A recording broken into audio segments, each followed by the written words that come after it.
Cette vidéo est sponsorisée par les matelas Emma. Emma, c'est une technologie de sommeil haut de gamme. Les matelas Emma vous permettent d'améliorer votre sommeil grâce à l'équipe interne de recherche et développement qui innove constamment pour développer le meilleur de la technologie du sommeil. Alors je vous présente l'équipe de recherche et développement qui améliore mon sommeil. Donc ils sont tous là. Salut les gars. Bon bah je m'assois là, ça vous dérange pas? Ils sont super sympas. Les matelas Emma sont dotés d'une couche Ergocell qui favorise la circulation de l'air dans le matelas et vous aide à rester au frais plus longtemps. Le top du top, c'est le matelas original 2. 22 cm d'épaisseur. En dessous de 22 cm, ça m'intéresse même pas. Le matelas, hein? J'ai peur que les gens aient compris autre chose. La marque Emma, c'est des matelas, mais aussi des accessoires comme des couettes, des parures de lit, des oreillers. Emma, c'est plein d'avantages. 10 ans de garantie, payable en 3 ou 4 fois sans frais. La livraison et le retour sont gratuits. Vous pouvez renvoyer votre matelas après 100 nuits d'essai sans risque. C'est le top. Avec les soldes d'été du 25 juin au 22 juillet, c'est jusqu'à moins 50% sur le site Emma. Et avec le code LIVE, c'est 10% de réduction supplémentaire, en plus des soldes. Merci à Emma et bonne vidéo. Je sais que vous vous posez cette question. Qu'est-ce que ça fait de caler 100 fois d'affilée? Qu'est-ce que ça fait de couper le contact pendant qu'on roule? Qu'est-ce que ça fait de rouler avec le frein à main enclenché? Ah, chafon. Eh bien aujourd'hui dans ce nouveau format, on va répondre à toutes ces questions. Des questions débiles, on s'en pose tout le temps. Qu'est-ce que ça fait de mettre une hélice sur une voiture, 100 tonnes sur une voiture, des roues de bus sur une voiture? Sauf que des fois, il y a des questions que vous vous posez qui ne peuvent pas prendre la place d'une vidéo entière. Et ce format, il sert à ça. Alors bonjour, bienvenue dans ce format qui pour l'instant n'a pas de nom et qui est destiné à répondre à toutes vos questions débiles. Et on va directement répondre à la première question. Est-ce que je peux couper le contact en roulant?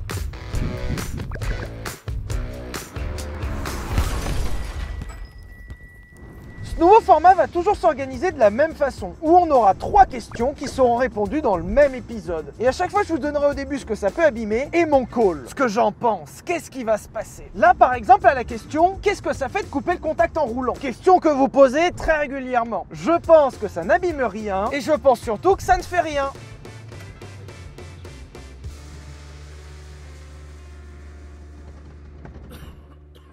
Voilà.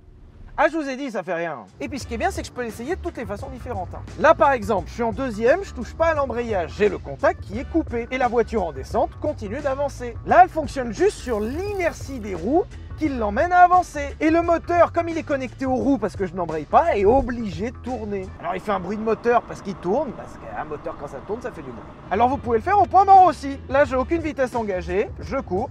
Alors on n'entend plus le moteur parce qu'il est plus connecté aux roues, normal, je suis au point mort. Et si vous le faites sur une boîte automatique, il se passera exactement la même chose. La voiture va rouler jusqu'à plus avoir d'élan et caler. Oui, sinon ça voudrait dire qu'on a inventé un moyen de faire rouler les voitures sans énergie et ça serait pas mal. Alors là, il y a une légère pente, donc là-bas je repars dans l'autre sens. Voilà. Alors je sais pourquoi vous posez la question. Vous posez la question pour vous dire oui, mais par exemple si je suis en descente, je peux couper le moteur, gagner de l'essence puisqu'en descendant avec la seule force de la gravité, je ne consomme rien, et en bas de la descente redémarrer. Et en soi, oui, vous pouvez peut-être grappiller quelques précieux centilitres de carburant. C'est une idée de merde. Et c'est une idée de merde pour plusieurs raisons. Déjà, à force de couper et redémarrer, vous allez faire travailler inutilement vos supports moteurs. C'est-à-dire les gros caoutchoucs qui tiennent votre moteur. C'est pas très grave, ça change, c'est juste cher pour rien. Mais surtout, en coupant le contact, exactement comme je viens de faire, vous allez commencer à perdre toutes les fonctions liées au moteur. Là, par exemple, je viens de perdre la direction assistée, puisqu'elle est directement liée au fonctionnement du moteur. Plus de moteur, plus de direction assistée. Après, on peut se dire que c'est pas très grave. Le volant est juste un peu plus dur. Mais on va avoir un deuxième problème. Le frein. Par exemple, si vous êtes en descente moteur coupé et que vous voulez freiner, le premier freinage, comme je suis en train de faire, va très bien se passer. Et le deuxième freinage va très bien se passer. Et le troisième freinage va commencer à être dur. Jusqu'au moment où la pédale va devenir dure comme du bois. Mais actuellement, des coups de pied dans la pédale de frein et la voiture ne ralentit pas. Et ça, c'est dû au fait que l'assistance de freinage fonctionne aussi avec le moteur. Plus de moteur, plus d'assistance de freinage. Alors d'ailleurs, je vous donne une astuce si jamais ça venait à vous arriver. La pédale devient extrêmement dure et peut donner l'impression qu'il n'y a plus de frein. Mais rassurez-vous, vous avez toujours du frein dans une voiture. Il suffit juste d'appuyer 200 fois plus fort. C'est une règle que les constructeurs se sont mises de se dire tiens, au cas où derrière la pédale de frein il y aura toujours quelque chose. Les constructeurs sont pas si cons. Et si malgré tout ça, vous n'êtes pas encore refroidi à l'idée de couper le contact en roulant, il reste une dernière chose qui est super dangereuse. L'endroit où vous mettez la clé de la voiture, ça s'appelle un éman. Et un éman, c'est un antivol, c'est une serrure, c'est tout. Et l'une des fonctions de cet antivol, c'est le blocage de la direction. C'est-à-dire que lorsque vous enlevez la clé et que vous actionnez le volant, vous bloquez le volant.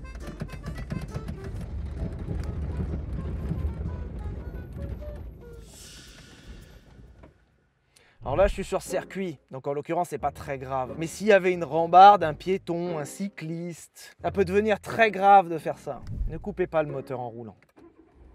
Mais on sait ce que ça fait maintenant.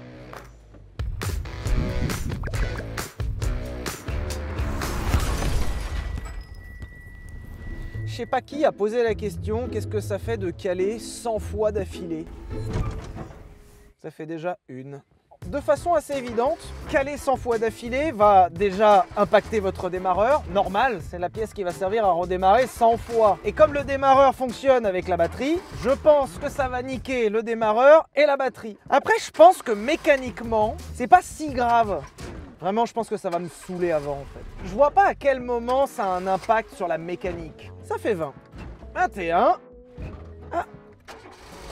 Le démarreur, il a un bruit un petit peu plus aigu.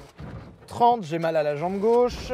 En fait, quand tu cales un moteur, c'est simplement que tu appliques trop de force par rapport à la force du moteur. Là, quand je lâche l'embrayage, je demande au moteur d'emmener, alors qu'il est sur son régime de ralenti, l'embrayage, la boîte, toute la transmission, les roues et le frein à main qui me retient. Ce qui fait que forcément, le moteur n'ayant pas la force à cet instant T, cale et ça fait 40. Après, je pense pas que ce soit très grave pour le moteur. Oh, 43. Ah non. 44. Le démarreur est plus aussi vif qu'avant. 49. 50. Dire qu'aux auto-écoles, ils engueulent les élèves qui calent. Ça fait 55 fois. Le démarreur commence à avoir un peu de mal, je crois. 57. J'ai vraiment mal à la jambe gauche. Oh, ça commence à devenir compliqué là. Là, c'est le démarreur qui est en train de chauffer sa mère. Plus la batterie qui commence à devenir faible. Après, au bout de 69 démarrages, ah, on a aussi une odeur de brûlé. Après, j'avance un peu à chaque calage. 76, comme prévu, hein, démarreur et batterie. Mais à mon avis, ça cause pas vraiment de problème sur le moteur. Peut-être sur l'embrayage, et encore. Parce qu'en soi, le moteur, c'est juste une extinction un peu forcée. Hein. Ça va pas lui faire grand-chose, c'est solide. Alors, c'est fou parce qu'elle a repris de la santé. 83. Ah, je crois que batterie démarreur là, je sais pas lequel des deux en prend le plus plein la poire. 87. 88. À 87, elle a commencé à tousser. Alors vous noterez que c'est un exercice qui est particulièrement pénible à faire. Oh non. Oh, 97. Allez, il t'en reste 3.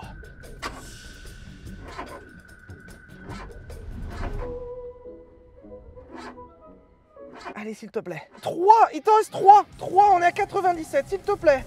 Ah non. On a la réponse. Caler 100 fois d'affilée, c'est pas possible. Après 97 fois, tu peux plus. C'est pas 96, c'est pas 98. D'ailleurs, il y a une odeur de brûlé qui est terrible. Mais on a notre réponse. Caler 100 fois d'affilée, c'est pas possible parce qu'il n'y a plus de batterie. Oh, 98. En fait, c'est que j'ai tellement tiré sur la batterie que la tension est descendue d'un coup. Mais en la laissant reposer, la tension est remontée suffisamment. C'est la batterie qui est en train de crever. 99.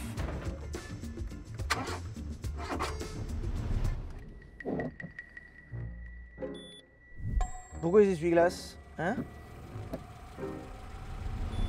Et 100. Est-ce qu'elle redémarre? Eh oui.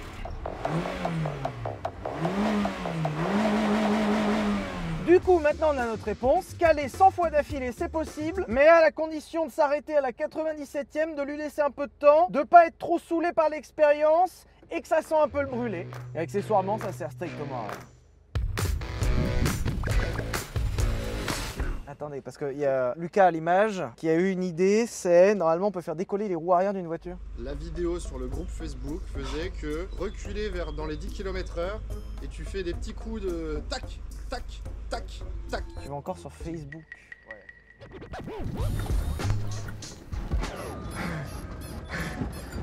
Ouais. Oh non, merde, elle a calé. Donc, je recule.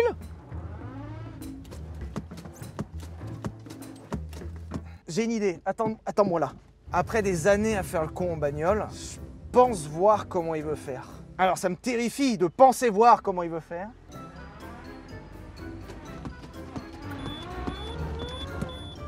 Non, merde, ça marche pas. Attends, je mets la ceinture parce que je me suis pris dans le truc de la ceinture.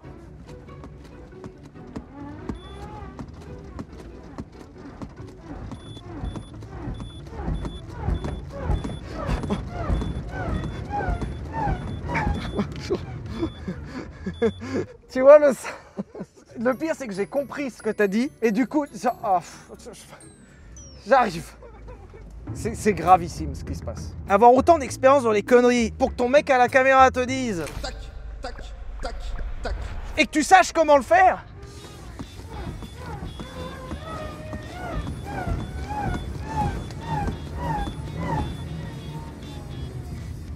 Ça va décoller. Je me terrifie de stupidité. En fait, je me fais peur. Parce que là, j'ai une idée. Je pense que j'ai raison, mais ça me terrifie de savoir comment j'ai eu l'idée. Parce que là, on est en descente. Et je pense que si je me mets en montée... Je me mets en montée! Watch and learn.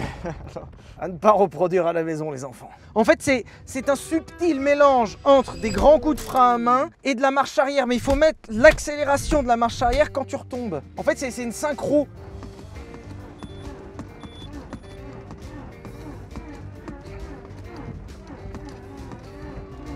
Tac, tac, tac, tac.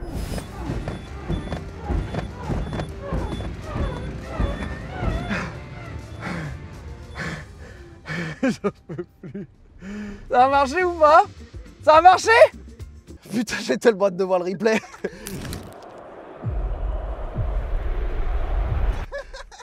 Donc attends, la question qui n'était pas prévue à base de faire décoller les roues arrière en marche arrière avec le frein à main, ça fonctionne. On dit quoi aux gens, nous? Ça marche. Je sais pas quoi vous dire. Frein à main et marche arrière en même temps, ça fonctionne. Ça sent gravement le brûler.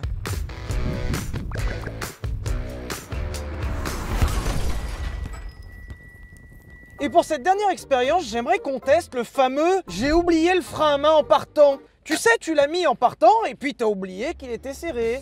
Évidemment, serrer le frein à main lorsque tu roules va faire chauffer de fou les freins arrière, normal. Et mon call, c'est que ça va prendre feu. En fait, comme j'ai serré le frein à main et que le moteur a plus de force que le frein à main, je pense que les freins arrière vont chauffer, chauffer, chauffer, chauffer, chauffer, jusqu'à que ça brûle. Qui n'a jamais oublié le frein à main? Tout le monde oublie le frein à main à un moment ou à un autre. Alors avec les voitures modernes et les freins à main électriques, ça arrive moins souvent puisque la voiture l'enlève à ta place. Mais sur les freins à main manuels comme celui-ci, je suis sûr qu'à un moment, ça va brûler. Alors c'est vrai que j'ai un voyant au tableau de bord et c'est marqué ici « Oubli de frein à main ». Et je pensais qu'elle allait hurler en permanence, même pas. Et ça fait déjà 500 mètres que j'ai le frein à main enclenché et pour l'instant, aucun problème. En fait, le truc avec ce format, c'est que je voulais vraiment répondre à toutes ces questions que tu as envie de faire. Mais tu sais que tu vas péter ta caisse. Tu le sais. Rouler avec le frein à main enclenché, tu sais pas comment ça va l'abîmer, mais tu sais que ça va l'abîmer. Et là, il y a tonton Sylvain. On va tous savoir ensemble qu'est-ce qui se passe quand tu laisses le frein à main enclenché pendant 10, 20, 50 km. Ah, écoutez, on a déjà passé le premier kilomètre et il se passe rien. Alors ça doit chauffer quand même, mais peut-être que ça chauffe pas tant que ça. Pourtant, le frein à main est serré plutôt fort. Il me reste vraiment qu'un cran avant d'être à fond. Donc ça doit vraiment pas mal chauffer. Et quand je lâche l'accélérateur, je freine vraiment. On est à 1,5 km et je remarque une chose, c'est que tout à l'heure le frein à main serrait plus. Je l'ai pas bougé, mais la voiture freinait plus. Alors est-ce qu'au bout d'un moment ça va juste plus freiner? Et on arrive à 2 km et j'ai la première odeur. Ça sent le chaud, pas le brûlé, le chaud. Qu'est-ce qui a chauffé? J'en sais rien. Actuellement je n'ai aucune fumée derrière. En fait ça sent comme s'il y avait un truc qui brûlait. Fais voir, ça brûle ou pas? Non, il n'y a rien. Parce que là, j'arrive quasiment aux 3 km et il se passe vraiment rien. Ça m'a quand même bouffé pas mal de performance. Genre, je suis vraiment obligé d'accélérer si je veux que la voiture avance. Alors, si vous posez la question, cette voiture est équipée d'un freinage à tambour à l'arrière. C'est une technologie qu'on retrouve moins aujourd'hui dans le sens où, en théorie, elle est moins efficace que le freinage à disque. Dans l'absolu, ça reste efficace et dans l'absolu, ça sent le brûler. Ça sent le brûler. Ça y est, 4 km 1 avant que ça sente le brûler. Keep pushing. Je pense qu'on aurait pu monter à des températures plus élevées en allant plus vite. Mais je rappelle que l'idée du test, c'est faire comme si je sortais du supermarché. Là, ça sent le brûler là. Après, j'arrive pas à vous dire si c'est un brûlé qui vient des freins ou si c'est un brûlé qui vient du moteur. Parce qu'en fait, le truc, c'est que depuis tout à l'heure, je suis quasiment à fond, sans forcément aller très vite, donc sans forcément beaucoup refroidir le moteur. Et ça fait 5 km. Alors, par précaution, on avait pris des extincteurs, si jamais la voiture prend vraiment feu et que mon call se révèle être valide. Mais je dois reconnaître que pour l'instant, on est à 7 km et demi, et en dehors d'une terrible odeur de brûlé qui est pas très agréable, disons que quelqu'un de vraiment étourdi pour l'instant, s'il se rend pas compte que la voiture va moins vite, il y a l'odeur. Ça, l'odeur, c'est dur à rater quand même. Là, je peux même passer à la 5e, je suis à 80. Regarde, oh, mais y a plus... Ah ben non, il n'y a plus de frein. Ah si, on a un problème, ça y est. En fait, j'ai appuyé, la pédale est allée au fond. Ouais, waouh, le frein est super bizarre. En même temps, c'est normal puisque j'utilise les freins arrière qui doivent être bouillants, alors que les freins avant qui ne sont pas utilisés sont eux super froids. Du coup, ça doit envoyer du liquide de frein derrière qui est bouillant, à l'avant qui est froid, et donc ça me donne un freinage tout bizarre. C'est très bizarre, en fait, faut pomper pour appeler du frein qui est bon. Genre là, je suis à fond, je te jure, je suis à fond, je suis au plancher là. Et on n'est pas en train de s'arrêter, hein. Donc ça fait un peu peur. Et ça fait 10 km et j'ai plus de frein du tout. C'est officiel. Au bout de 10 km, vous êtes en roue libre totale. Après, en soi, tant qu'on n'a pas besoin des freins, c'est pas très grave. Là, je pense actuellement que les freins arrière sont en train de brûler. Alors brûler dans le sens, vraiment, on est en train de tout arracher. Je sais pas ce qui va se passer. Est-ce que ça va prendre feu ou est-ce que toute la garniture va mourir et quelqu'un n'aura juste plus de frein à l'arrière? Alors, il y a un autre truc notable, c'est qu'avant, quand j'achetais l'accélérateur, on freinait pas mal. Là, je freine quasiment plus. J'ai l'impression que les freins arrière ont perdu de leur efficacité. 13 km, toujours rien à signaler. Est-ce qu'il faut que je mette plus de frein à main? Est-ce qu'il faut que je mette plus de rythme? Si je mets plus de rythme alors que j'ai plus de frein, c'est un petit peu risqué quand même. Je sais pas, cran du dessus. Alors, anecdote un peu drôle, on a trouvé un miroir de rétroviseur dans l'herbe tout à l'heure et c'est pas le nôtre. C'est pas la bonne forme. Du coup, comme celui-ci est cassé, j'ai quand même m'en servir. Il n'y a même pas de la fumée, il n'y a rien. Alors, je trouve aussi ça fou que la voiture ne m'engueule pas plus. Elle me met frein à main et le voyant, mais elle m'engueulera pas plus. Elle me l'a dit une fois en partant, c'est fini. Messieurs, dames, 15 km. Je vais avoir le temps d'aller très très loin avant que la voiture gueule. On va s'arrêter pour voir ce que ça donne. C'est pas possible qu'il se passe rien, je comprends pas. Oh, l'odeur! Oh, ça fume. Ça fume moins de ce côté. Ah, ça pue. Voilà, 18 km, ça fume. Et il y a du frein à coup sur deux. Bon, bah on continue. Eh bien écoutez, pour cette deuxième partie d'expérience, c'est pas compliqué. Ah, je suis à fond. Je ne peux pas serrer plus le frein à main. Là, la voiture freine énormément. Genre vraiment beaucoup. Là, par exemple, je ne peux plus avancer. Je suis à 46 pieds à fond. Je ne peux pas avancer. Alors, vous remarquerez que serrer le frein à main à fond n'empêche pas forcément les roues de tourner. En fait, ce qui bloque les roues à l'arrière avec le frein à main, c'est l'aspect soudain. C'est l'aspect d'un coup. Lorsque vous tirez le frein à main d'un coup, là, vous avez une chance de bloquer les roues. Mais dans le cas présent où j'ai tiré tout doucement, normalement, sur des voitures de cette catégorie-là, ça ne doit pas bloquer les roues. C'est pour ça que mes roues arrière tournent. Je pense que là, ça doit me niquer les freins arrière, ça doit me niquer la tringlerie de frein à main parce que ça doit être terrible la chaleur que ça prend derrière. Ça doit me niquer un peu du pneu parce que ça doit mettre de la contrainte. Ça me nique le nez. Est-ce que ça pue? Putain, ça pue. Vous l'avez pas, vous. Messieurs, dames, 20 km. Ah oui, putain, par contre, quand je suis en montée, faut... Là, en montée en 3, la voiture veut pas y aller. Deuxième, alors. Ah, voilà. En 2, elle y va. Allez. Je suis à fond de fond de fond de fond.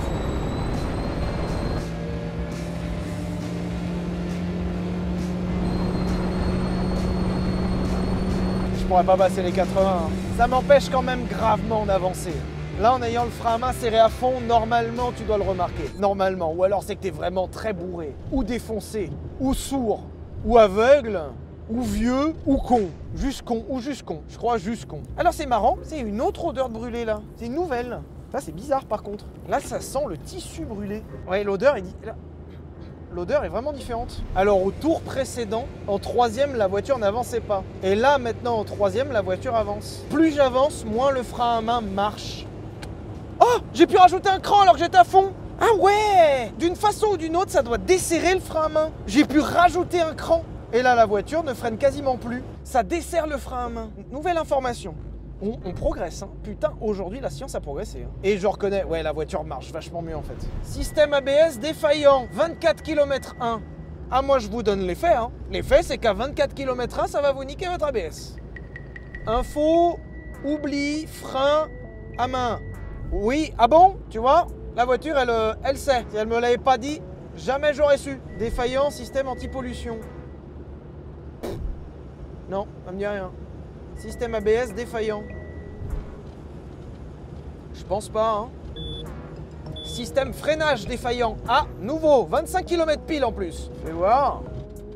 Ah oui, après, bon, on va me dire, ça fait déjà 20 km que c'est comme ça. Alors là, par contre, j'ai un problème. C'est que tout à l'heure, je vous ai dit qu'il y avait une question. Et je pensais y apporter une réponse en disant, ça va prendre feu. Mais il y a une nouvelle question, c'est quand ?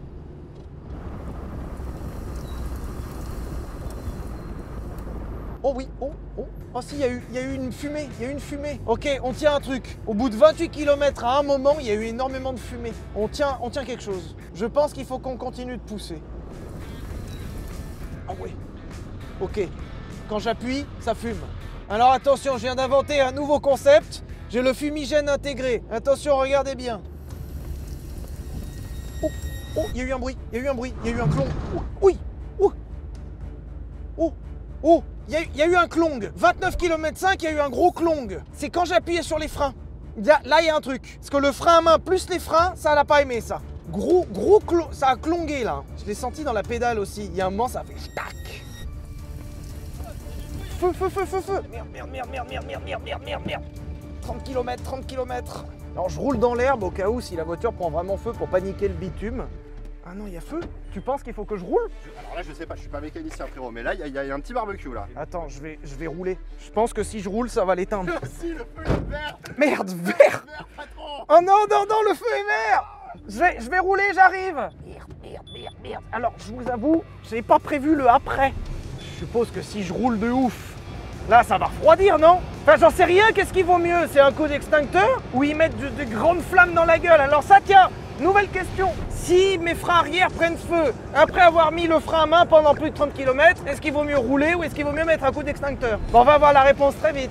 Je pense que rouler, c'est quand même le meilleur truc. En Formule 1, quand ils s'arrêtent, les freins prennent feu, mais dès qu'ils repartent, ça prend plus feu. Donc je me dis que ça doit être pareil. C'est mon expérience des dimanches après-midi qui parle, là. J'adore ce concept, parce qu'on va chercher des connaissances que personne n'avait. Oh, ça fait clong. Oh là, je crois que c'était la mauvaise solution. Oh, il y a eu du clong. Oh là, il y a eu du clong. Et puis pas du joli clong, hein. Oh là. Oh, il y a des bruits. Bon, je crois qu'un coup d'extincteur va tout de même être nécessaire, hein. Merde. Je suis trop con, j'ai pas pensé. Mais oui, quand ça prend feu, après, t'as l'air malin. Et moi, tout à l'heure, je te dis, quand ça va prendre feu, ça va être super. Bah oui, mais maintenant, je fais quoi? Oh, il y a des bruits. Oh, il y a des bruits de fou. Oh. Ah, eh ben écoute, l'air n'aura pas suffi. Merde. Alerte. Merde. Je sais pas comment ça se craque un extincteur en plus. Vous savez comment ça se craque un extincteur? Merde. Ah merde, ça pique les yeux. Ils font pas ça en Formule 1. Pourquoi ils font pas ça en Formule 1? Et puis ça ne s'arrête pas en fait. Ouais, ça brûle encore. Attention vos yeux, hein. Et ben, pile 30 km. Je sais pas si je suis censé être content du fait que, je vous ai dit tout à l'heure, MDR ça va prendre feu, et ça a effectivement pris feu. Je sais pas ce qu'on a démontré à part que Sylvain est juste débile. Alors j'entends un truc qui bout, comme du thé. Ça va être le liquide de frein. Après, pour un anniversaire c'est super, hein. Oh, tiens, liquide de frein. Est-ce qu'il est devenu noir fluo? Même ça, on nous l'a pris. C'est une cathédrale cette voiture. Mais oui, mais je comprends pas. Allô? Bonjour, Citroën? Allô? J'aimerais joindre quelqu'un de Citroën, s'il vous plaît. Allô? T'as déjà vu une voiture comme ça? Ou t'as de la réverb quand tu parles dedans? Je crois que c'est la solitude des mécanos Citroën qui ont bossé sur cette voiture. Et hop! Prête à reprendre la route. Messieurs, dames, je pense que cette journée remplie de science a été couronnée de succès. Couper le contact en roulant, c'est une connerie. Caler 100 fois d'affilée, c'est possible, mais ça sert à rien. Et rouler avec le frein à main enclenché, possible pendant 30 km, avant que ça prenne feu. Et on peut faire sauter les roues arrière avec la marche arrière et le frein à main. Enfin, le frein à main avant qu'il... Merci d'avoir regardé ce nouveau format, j'espère que vous l'avez apprécié. Pensez à mettre en commentaire de nouvelles suggestions d'expériences scientifiques, bien sûr. On se retrouve jeudi prochain à 18h15 pour une nouvelle vidéo, et puis, gros bisous!